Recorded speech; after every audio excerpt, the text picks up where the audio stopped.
अस्सलाम वालेकुम and welcome back to another episode of drawing room discussions with Ahmed and Ahmed. और आज का हमारा टॉपिक है कि कैसे मुल्क के अंदर मुख्तलिफ मकामात पे अलग अलग रेट्स हैं पेट्रोल के। और एक तो हम्म। पेट्रोल पम्प भी फूटा गया है, फोड़ा गया है हम्म। हमारी आवाम पे हम्म। कि जी 20 रुपये महंगा हो गया है। और लोग हम्म। बड़े खुश थे कि यार अभी तो हमारा ज़रा सस्ता रहेगा, अभी हम्म। तो बढ़ चुका है। फिर एक न्यूज़ और सुनने में आई कि 15 अगस्त के बाद दोबारा 20 रुपये शायद बढ़ जाए।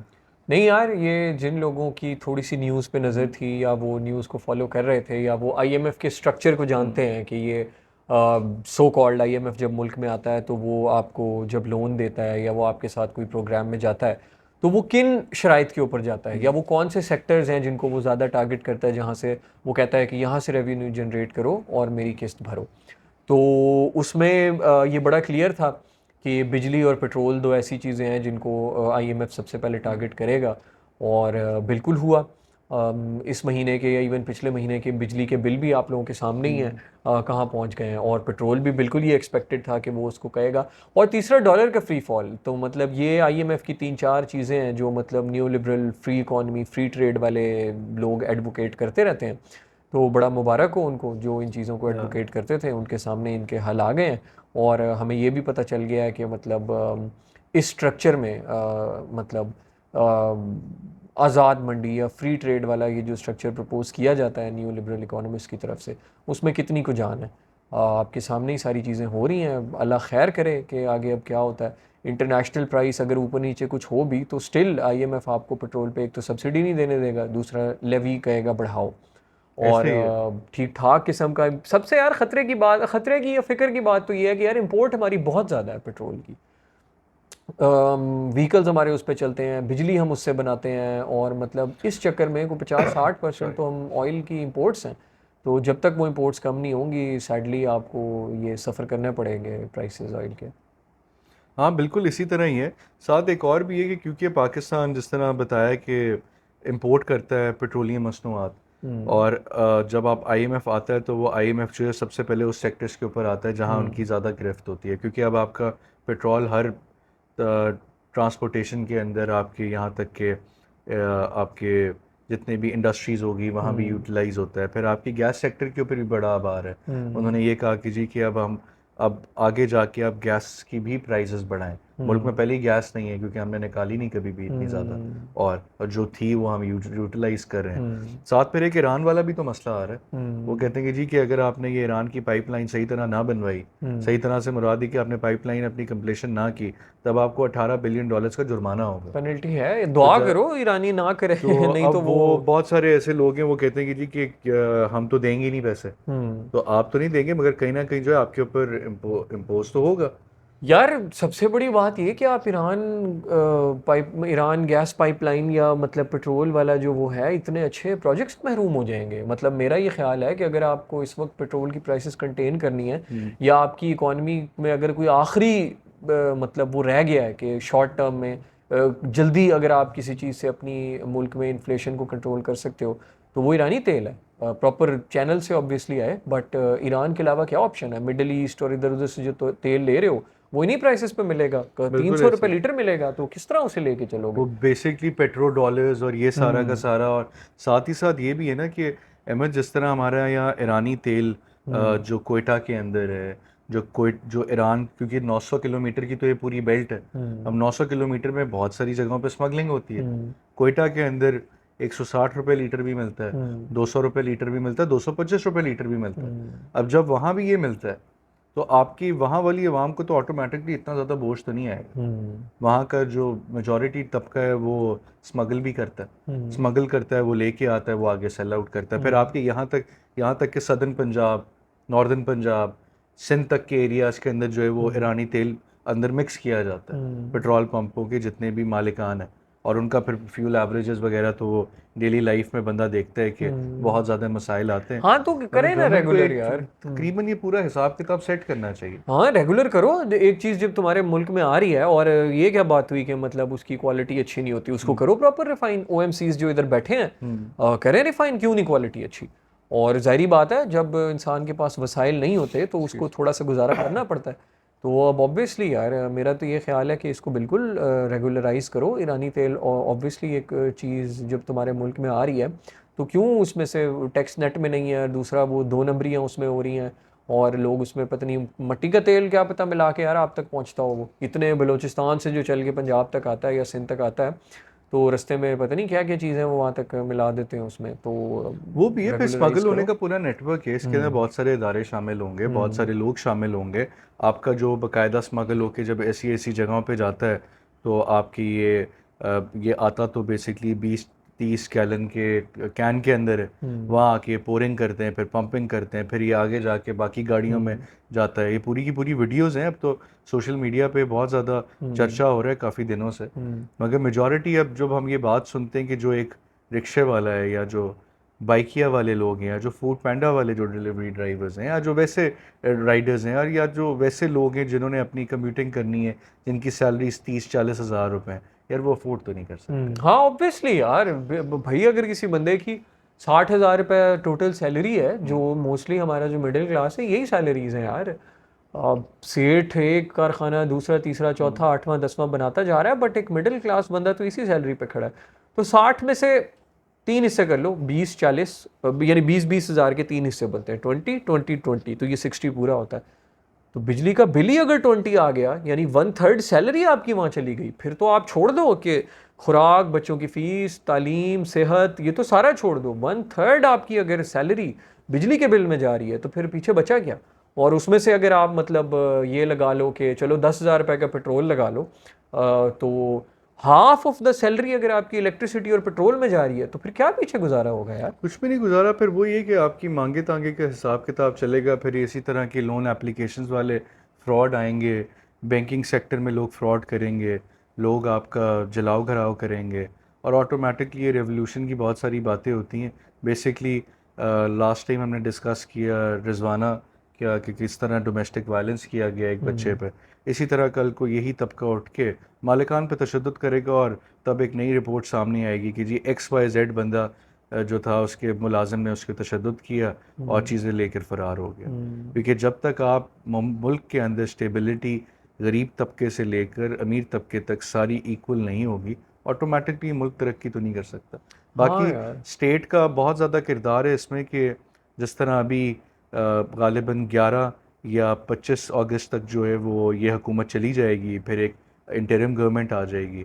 तो इंटरिम गवर्नमेंट ये जब हुकूमत जाएगी उससे पहले दोबारा से पेट्रोल अपना स्टेबल कर जाएंगे, फिर जिस तरह जाएगी तो दोबारा से आपके पेट्रोल ज़्यादा बढ़ जाएंगी प्राइसेस, और फिर ये वाली पेट्रोल हुकूमत बोलेगी कि हमारे दौर में तो बहुत अच्छा काम था, ये जो अब आगे इंटरिम गवर्नमेंट आई है ये तो अब इनका कसूर है। फिर जो आगे नई गवर्नमेंट आएगी वो पेट्रोल के साथ और नीचे खेलेगी। तो ये खेलना कूदना तो चलता रहेगा, मगर मेजॉरिटी इसके अंदर पेट्रोल गरीब आदमी अफोर्ड नहीं कर पा रहा। साथ ही साथ बिजली के बिल्स बहुत महंगे हो गए हैं, खुर्द नोश की अशिया बहुत ज़्यादा महंगी हो गई हैं। तो आपका गरीब आदमी के लिए तो कोई भी सोचना नहीं चाहता इस मुल्क में। हाँ इसी तरह वो ही है कहते हैं यार। कीड़े मकोड़े हैं माजरत के साथ, इनको आप कुचल दें, इनको कोई फ़र्क नहीं पड़ता, ये तो इनकी तो आबादी बहुत है, ऐसे ही है। एक मारेंगे दो और पैदा हो जाएंगे। यार बहुत ज़्यादा क्लियर नज़र आ रहा है कि जो भी मेन स्ट्रीम पोलिटिकल पार्टीज़ हैं वो ना उनको अवाम के पास आ रही हैं ना अवाम को अपील कर रही हैं। पावर कॉरिडोर्स पे उनकी नज़र है कि यार अगर ये हमसे जो सो कॉल्ड एक इक़्तिदार की राहदारियों में जो लोग बैठे हैं पावर कॉरिडोर्स में, यही हमें इक़्तिदार लेके देंगे, और अवाम तो मतलब अवाम थोड़ी इक़्तिदार लेके देती, क्योंकि इलेक्शन का जो हालात हैं या मतलब जिस तरह से इमरान खान को बाहर भेजा गया आपके सामने है कि यार ये यूं लगता है कि भाई इलेक्टेड प्राइम मिनिस्टर को बाहर भेजा और नया प्राइम मिनिस्टर आ गया, इवन दो डेमोक्रेटिक तरीके से हुआ, बट स्टिल यार ये इसकी यानी कि वर्थ है एक डेमोक्रेटिक प्राइम मिनिस्टर की कि उसको बाहर निकालना कोई बड़ी बात नहीं है। तो मेरा ख्याल है सियासतदानों को, सियासी जमातों को भी ये बात समझ आ गई है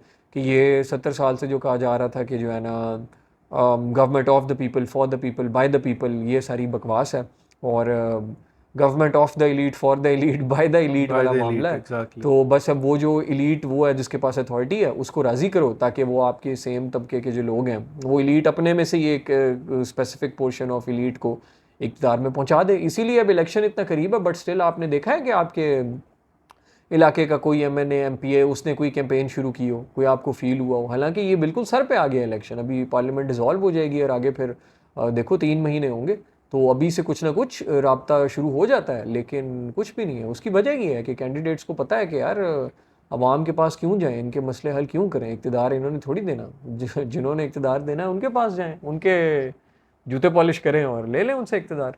इवन तो जूते पॉलिश करें या ना करें या उनको जो भी करें हिसाब किताब आप सबको पता है, इसमें हमें ज़्यादा बोलने की ज़रूरत नहीं है, क्योंकि आपका भी टाइम वेस्ट होगा, हमारा भी टाइम वेस्ट होगा।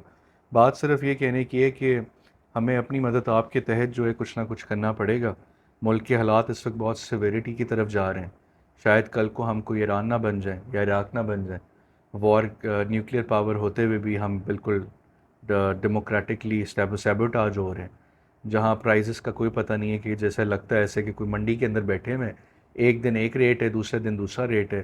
पहले आपका सालों साल पेट्रोल का रेट चेंज नहीं होता था, अब आपका हर 15 दिन 20 दिन के बाद पेट्रोल का रेट चेंज हो जाता है। जब आईएमएफ आती तो एक बात मैं आपको ये बताता चलूँ कि हम दोनों की तवज्जुह से, कि आईएमएफ कोई हमारे मामे का बच्चा नहीं है माजरत के साथ, कोई हमारा फुफीज़ाद भाई नहीं है। इनका एक ट्रैपिंग मैकेनिज़्म होता है, ये आते हैं, ये आके अपनी आपकी रूट्स को हिलाते हैं पूरा, और आपको एक तरह का सैबोटाज कर जाते हैं। जब ये करते हैं तो ऑटोमेटिकली आपकी इकॉनमी कभी ग्रो नहीं कर पाती, आप इनके लोन ही उतारते रहते हैं। ये बेसिकली बर वक्त एप्लीकेशन या बाकी एप्लीकेशन जैसी एक वो लोन एप्लीकेशन है, कि आपने जो लोन ले लिया और आप फंस गए, या बाकी ऐसी स्कैम बहुत सारी एप्लीकेशंस होंगी, शायद बर वक्त ना हो मगर बहुत सारी ऐसी एप्लीकेशंस होंगी जो कि स्कैम एप्लीकेशंस हैं। ये उसी की तरह की एक लोन मैकेनिज़्म होता है, आपको पैसे देते हैं इतने से, आपका ख़र्चा होता है इतना ज़्यादा, और कल को आप ना वो ख़र्चा कर पाते हैं, ना आप वो उनको पैसे दे पाते हैं। कल को आप ही उनके मैकेनिज़्म में, ट्रैपिंग मैकेनिज़्म में फंसते चले जाएंगे। तो अहमद बिल्कुल इसी तरह की सूरत हाल है हाँ कि यार, यहाँ मैं तो गरीब इसका तबका अमीर डायरेक्टली पता तबका। है, अपनी गवर्नमेंट देखो, अपनी गवर्नमेंट भी भरपूर कसूरवार है, मुल्क के बिल्कुल इदारे ऐसी। भी कसूरवार हैं, बट सारा ब्लेम मैं तो आईएमएफ को दूंगा, इंटरनेशनल मॉनेटरी फंड, क्योंकि देखो उनकी बनाई हुई पॉलिसीज है ना। आपको क्या लगता है, आपका जो बजट है वो ये पार्लियामेंट ने अप्रूव किया? जो पार्लियामेंट ने अप्रूव किया था, आईएमएफ ने अगले दिन ही कहा है कि यार ये जो इसमें तुम अमेंडमेंट्स करें जी। टारगेटेड सब्सिडीज की बात कर रहे हो, तो ये तुमने हमसे पूछा है? मतलब भाई, हुकूमत अपनी आवाम को टारगेटेड सब्सिडी देनी जा रही है पेट्रोल पे, आईएमएफ कह रहा है ये तो आपने हमसे नहीं पूछा। तो फौरी जो है फिर आपके फाइनेंस मिनिस्टर साहब गए हैं, वो कहते हैं अच्छा जी क्या क्या करें। उन्होंने कहा इस चीज़ पे इतना टैक्स बढ़ाओ और इतनी ज़्यादा जो सब्सिडी है वो कम करो। उन्होंने कहा जी अभी कर देते हैं। तो बस वो कोई पार्लियामेंट में नहीं आए, कोई उन्होंने जो है वो भरम रखने के लिए, यार पब्लिक रिप्रेजेंटेटिव्स हैं उनसे पूछ लो कि यार बजट में ये चेंजेस बता रहा है आईएमएफ, करें या ना। उन्होंने कहा नहीं नहीं यार, ये जिस तरह कह रहा है उस तरह करना चाहिए। तो बिल्कुल और यार देखो, सबसे बड़ी बात, एक बंदे ने तुम्हें कर्जा दिया है, उसके प्रॉफिट में ये कभी बात नहीं है कि तुम कर्जा चुका दो, उसके प्रॉफिट में ये है कि तुम सूद देते रहो।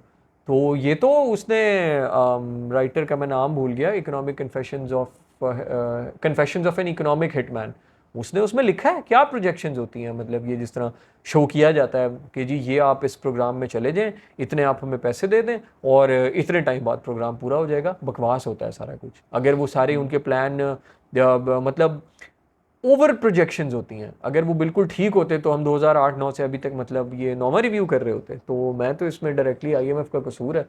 और हुकूमतें अगर ये अवाम के साथ कोई थोड़ी सी भी सिंसियर हैं, तो मेरा ख्याल है कि इस न्यू लिबरल इंटरनेशनल कैपिटलिज्म और कैपिटलिस्ट के ख़िलाफ़ इनको अपने अवाम की खातिर स्टैंड लेना होगा। नहीं तो अगैन यार, ये जिस तरह के जो भी फैमिलीज़ हैं, मेरा नहीं ख्याल कि ये आने वाले कुछ सालों में इनकी कोई रेपुटेशन या इज़्ज़त बाकी बचेगी। जिस बुरी तरह ये एक्सपोज हुए हैं और जिस बुरी तरीके से ये अब इस सारी इकॉनमी को हैंडल करने में नाकाम हो गए हैं, तो अगर इन्हें कुछ करना है तो इनको ऑब्वियसली मतलब अवाम के हक़ में और इंटरनेशनल कैपिटल के ख़िलाफ़ मेजर्स इनको करने होंगे। बिल्कुल ऐसी है। दूसरा, अगर आईएमएफ की हम बात करें तो इसके अंदर आईएमएफ ने यूक्रेन को उसी वक्त 34.5 या 30+ बिलियन डॉलर्स दिए, और वो थे कि जी आप रशिया के ख़िलाफ़ जंग लड़ रहे हैं तो हम आपको पैसे दे रहे हैं। इवन दो पाकिस्तान ने इन्हीं ऑर्गेनाइजेशंस के साथ मिलकर, और जो यूएस के साथ जो हमारी रजीम चेंज हुई है, जो भी हुआ है, बेसिकली रजीम चेंज तो एक छोटा सा लफ्ज़ है, ये तो 71 के बाद जो रजीम चेंज होने लग गई थी पाकिस्तान के अंदर। तो पाकिस्तान को इन्होंने कुछ भी नहीं दिया, और जब दिया भी तो वो आपके बहुत सारे ऐसे ममालिक थे कि चाइना को बोला, सऊदी अरेबिया को बोला कि जी आप जो हैं बेसिकली पैसे दें, ताकि हमारी आपकी गारंटी हो तब हम इनको पैसे देंगे। तो कोई इदारा इतना आपका कोई सिंसेयर नहीं, इवन दो कि हमारे मुल्क के अंदर जब अभी पैसे आना शुरू नहीं हुए थे, तब से जो है वो हुकूमत जो है वो ऑटोमेटिकली ख़र्चे अपने एक्सीड कर चुकी थी कि जी हम इतने % जो है वो रोज़ वो लैपटॉप स्कीम देंगे, ये करेंगे, वो करेंगे। आप लैपटॉप दें, 100 तरह की चीज़ दें, जब तक कि आपका गरीब तबका उठेगा नहीं। आपका गरीब तबका को बेसिकली 3 से 4 चीज़ें की अशद ज़रूरत होती है। एक सिक्योरिटी है, दूसरा खाना है, तीसरा छत है, पांचवा आपका चौथा जो है आपकी बीमारी का इलाज है, और पांचवा जो है वो उसको रोज़गार की फराहमी है। जब ये 5 चीज़ें उनके पास मौजूद होंगी तब वो फिर एजुकेशन साइड पे भी आएगा, अपनी तरक्की याफ्ता चीज़ों की तरफ भी जाएगा, तब ऑटोमेटिकली एक इंसानी दिमाग भी खुलता है।